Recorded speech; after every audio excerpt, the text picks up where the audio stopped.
Loss कितना लेना है इसकी भी सीमा होनी चाहिए। एजुकेशन की बजाय भेड़ चाल में भाग रहे हैं। आदमी 10-10 रुपए बचाता है, 2 लाख रुपए का लॉस ले लेता है। मार्केट पेशेंस मांगती है। क्या ये प्रोडक्ट 10 साल बाद रहेगा भी या नहीं? जो पैसा आप खो रहे हो ये पैसा आपका थोड़ी है। आपने अपनी अगली जनरेशन को बर्बाद कर दिया। ये बच्चे ने 9 लाख रुपए उड़ा दिए अपने बाप के क्रेडिट कार्ड की। बच्चों ऐसे कमेंट देने से जेल में पानी भी नहीं मिलेगा। कैंप तभी हो सकता है जब आपके अंदर लालच। हेलो दीपक सर, कैसे हैं? मैं बिल्कुल ठीक हूँ सृजन, thank you for calling me again. पिछली बार जब मिले थे तो तहलका मच गया था, 1 मिलियन का वीडियो बन गया था अपना। थैंक यू जी। आज भी कोशिश करेंगे कि उसी तरह का जितनी अपनी छोटी मोटी नॉलेज है वो ऑडियंस के साथ शेयर कर पाए। छोटी मोटी तो नहीं है, काफी ज्यादा नॉलेज है, वो हमें भी पता है, इसलिए आप दोबारा भी आ रहे हो। सीधा मेरे हिसाब से मुद्दे की बात पे आते हैं अपन। लोग परेशान हो चुके हैं, गिरे जा रहा है मार्केट, गिरे जा रहा है। 4 दिन की उम्मीद देता है, फिर 40 दिन का दुख देता है। तो क्या चल रहा है ये मार्केट के अंदर? देखो अंकित, जो लोग इससे परेशान हैं, मैं सीधा एक शब्द में बात कह सकता हूं कि वो लोग नए इन्वेस्टर हैं। क्योंकि मार्केट इसी तरह से बिहेव करता है। आप 2000 से चार्ट उठा के देखिए। 2000 से 2004-5 तक मार्केट उठा, फिर 2008 तक रैली आई, 8 में गिर गया। वो गिरा हुआ 7 साल 5 साल तक गिरा ही रहा। इवन 2014 में मोदी जी आए, 6200 या 6500 था, मैं एग्जैक्ट नहीं, मुझे ट्रोल मत करना, 6000 के कुछ उसमें था। वहां से 9000 गया, फिर वापस 6000 आ गया। फिर उसके बाद काफी दिन तक वहीं टिका रहा। फिर एकदम से निर्मला सीतारमण जी ने वो कॉर्पोरेट टैक्स वाला कहा, जिसको हम अभी तक कहते हैं वो निर्मला कैंडल या निर्मला सीताराम कैंडल। हाँ, तो मार्केट का बिहेवियर यही है। मार्केट ऊपर जाता है, नीचे आता है, ऊपर जाता है, नीचे आता है। जब ऊपर जाता है तो बुल रन बोलते हैं। उस टाइम कुछ भी हो जाए, कोई छींक भी दे तो वो एक बहाना बन जाता है कि मार्केट ऊपर जाने के लिए बहुत अच्छा टाइम है। ठीक है ना? और जिस वक्त नीचे आ रहा होता है उस वक्त भी उसे बस एक ट्रिगर चाहिए होता है। अब जैसे इस वक्त ट्रिगर 2-3 है। एक कि चाइना मार्केट थोड़ा सा बेटर, उन्होंने स्टिमुलस दे दिया तो यहां से पैसा वहां मूव हो रहा है। FII अपना पैसा मूव कर रहे हैं। This is 1 point. Second point कि अपने इन्फ्लेशन बढ़ रहा है, इस वजह से ऐसा हो रहा है। तीसरा, देखिए पिछले 2020 से हम बात करें और 2025, 5 साल हर चीज की डिमांड बिल्कुल आसमान छू रही है। आप गाड़ियां देखें, 6-6 महीने 8-8 महीने की बुकिंग है।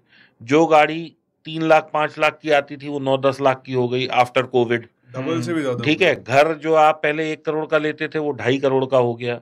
तो ये क्या है, डिमांड बहुत एक्सेसिव हो गई पिछले 4-5 साल में। अब कहीं ना कहीं तो वो थमेगी ना। राइट।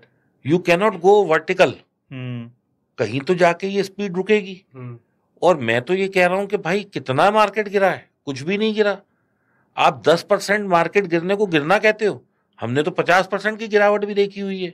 अगर टाइम भी नहीं हुआ, कोविड में ही देखी है। नहीं, कोविड को तो मैं मानता ही नहीं। वो तो देखिए क्या है, एक दुनिया खत्म होने का वो था उस वक्त कि दुनिया खत्म ही ना हो जाए। डर था, एक पैनिक सिचुएशन थी, एक पेंडेमिक था। लेकिन आप 1992 देखिए, 2008 देखिए, उसके बाद 2012 से वाला टाइम देखिए, बीच में 2002 भी था। तो ये जो चीजें हैं, ये मार्केट ऐसे ही होती है। 2-3 साल ऊपर जाती है, फिर 2-3 साल नीचे रहती है, फिर ऊपर जाती है। ये this is how market works.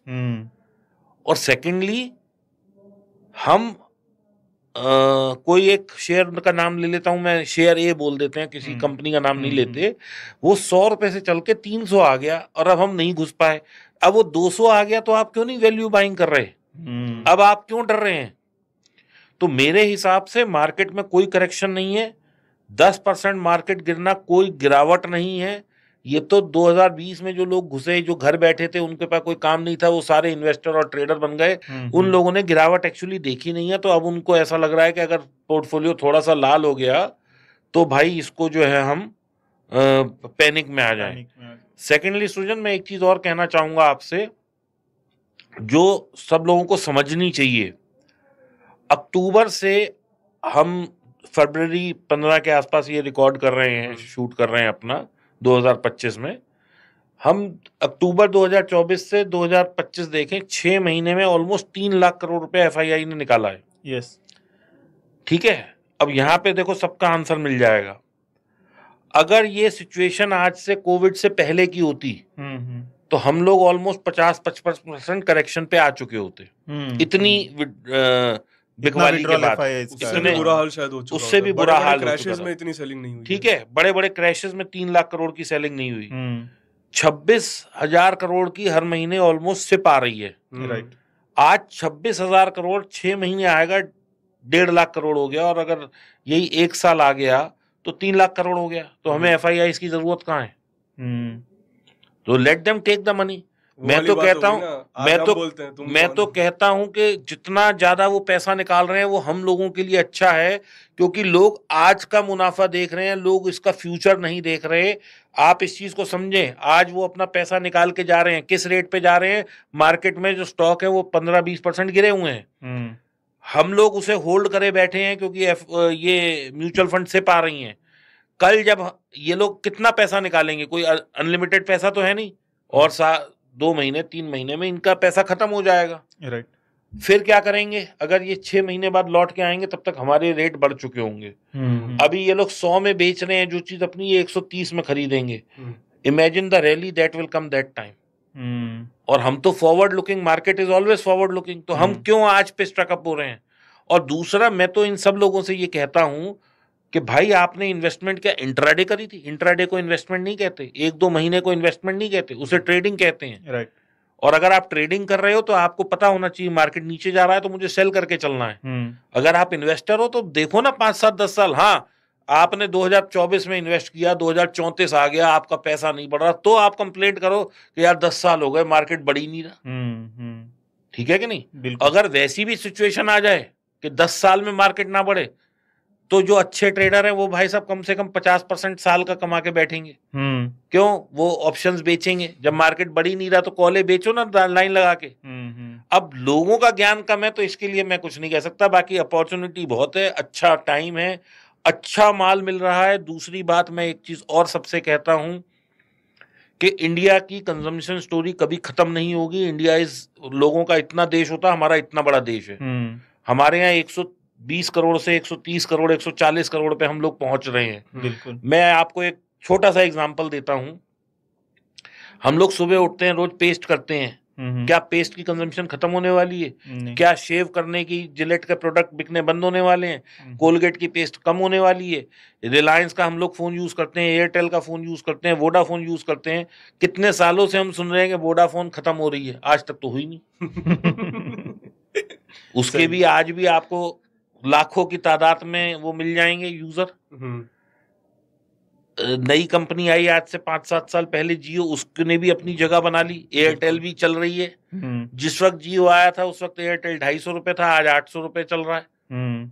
तो इसका मतलब उसकी भी जगह है, उसने भी ग्रोथ स्टोरी बनाई ना।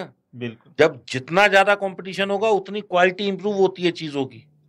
तो ये चीज तो मान के चलिए ना आप। बट आपने जितने भी एग्जाम्पल दिए, फिर चाहे वो पेस्ट का हो, चाहे वो जियो का हो, एयरटेल का हो या वोडाफोन का, सारी लार्ज कैप कंपनी। नहीं, आप वो देखिए, सोलर बढ़ रहा है, सोलर में तो कोई लार्ज कैप कंपनी नहीं है, सारी मिड कैप और स्मॉल कैप कंपनीज हैं। इसी के ऊपर मेरा सवाल था, क्योंकि ज्यादातर लोगों के पोर्टफोलियो में जो अभी प्रॉब्लम आ रहा है बेसिकली वो ये है कि उन्होंने लेकर रखी है स्मॉल कैप और मिड कैप। अब लार्ज कैप उतना शायद ना गिरे, बट स्मॉल कैप और मिड कैप भागते भी वैसे ही, गिरते भी वैसे। देखो सृजन, क्या होता है, एक आदमी है वो बैलगाड़ी पे जा रहा है, हाँ। एक आदमी है वो एक कार में जा रहा है जो 4-5-7-10 लाख की सेगमेंट की कार है, एक आदमी है वो स्पोर्ट्स कार में जा रहा है और एक रेसिंग कार में जा रहा है। बिल्कुल। 4 गाड़ियों पे अलग अलग लोग जा रहे हैं। बैलगाड़ी वाला अगर किसी से टकराएगा in case of an accident, बस ज्यादा वो बैलगाड़ी से गिर जाएगा, कोई मतलब मरने मारने की बात नहीं होगी। स्लो ही जा रही थी, गिर जाएगा, क्योंकि स्लो ही जा रही है। जो हम 4-5 लाख के सेगमेंट की बात कर रहे हैं वो जाएगा, कहीं टकरा गया किसी से तो बचने की उम्मीद है। बिल्कुल। स्पोर्ट्स कार वाला बहुत तेज जाएगा लेकिन बचने की उम्मीद कम है। और जो रेसिंग कर रहा है, F1 फॉर्मूला पे भाग रहा है, वो जो कार है वो बस भगवान भरोसे है, अगर कहीं जरा सा भी वो हो गया, रगड़ भी गया तो वो 4 पलटी खा के गिरेगा ही। बिल्कुल। तो वो स्मॉल कैप है, ये लार्ज कैप है। ये धीरे पहुंचोगे लेकिन मंजिल पे पहुंचोगे, श्योरिटी होती है। आज आप टॉप 10 कंपनीज ले लें जिसमें रिलायंस है, TCS है, मारुति है, HDFC है, SBI है, जो भी निफ्टी के टॉप 10, टॉप 15, टॉप 20 स्टॉक्स हैं, ठीक है, ये हो सकता है for a time being come return दें, बिल्कुल, लेकिन अच्छा रिटर्न देते हैं। आप सालों साल इन्हें होल्ड कर सकते हो, कंपाउंडिंग कर सकते हो, एवरेजिंग कर सकते हो। ये लोग क्या है, सब बड़ी कंपनी होने के कारण सारे कंप्लायंस को फॉलो करते हैं, हर तरीके के रूल्स एंड रेगुलेशन इन पे लागू होते हैं, इनके पास हर चीज के लिए अलग अलग टीम होती है। छोटा और मझोला जो व्यापारी होता है वो बेचारा वैसे ही हैंड टू माउथ अपना स्ट्रगल कर रहा होता है। आज वो कहाँ से कंप्लायंस की टीम रखे, कहाँ से वो करे, तो वो हर जगह कॉम्प्रोमाइज ही कर रहा है, बिल्कुल स्ट्रगल ही कर रहा है। चाहे वो ठीक है लिस्टेड कंपनी हो गई, लेकिन है तो छोटी ही कंपनी ना, तो भाई उसका स्टॉक बढ़ता भी है और घटता भी है। सेकेंडली, ये चीज आप भी देखोगे, अगर आपको मार्केट का तजुर्बा है, कि 100 रुपए वाला स्टॉक 3000 पहुंच चुका है।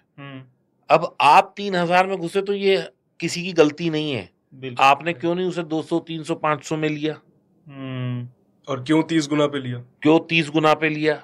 अब वो 30 वाला अगर 15 आ गया तो जिसने नीचे की इन्वेस्टमेंट है वो तो बैठा है कि भाई मैं तो एवरेज करूंगा, आप 50% के लॉस पे हो। So to enter the market at the right timing is also very important. Hindustan में क्या है, भेड़ चाल है।